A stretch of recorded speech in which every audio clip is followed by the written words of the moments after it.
Cigarette எனக்கு ஒண்ணு கிடைக்குமா? பெருசு இன்னும் ஆசை தெரியல. இந்தா அனுபவி.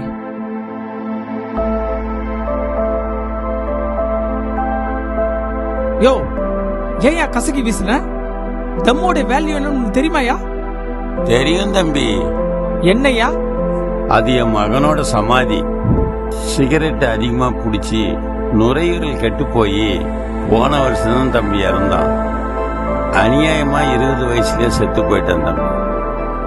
இனிமே நானு தம்மே அடிக்க மாட்டேன் மச்சி. யாருக்காக மச்சி? ஏன் அப்பாக்காக மச்சி. எது அப்பாக்காகவா? உங்க அப்பா அம்மா எப்போ போயிட்டாங்களேடா? டேய் பதில் பேசுடா. யாரா புதுசா அப்பா? டேய் மச்சி பதில் பேசுடா, சொல்றா டேய்.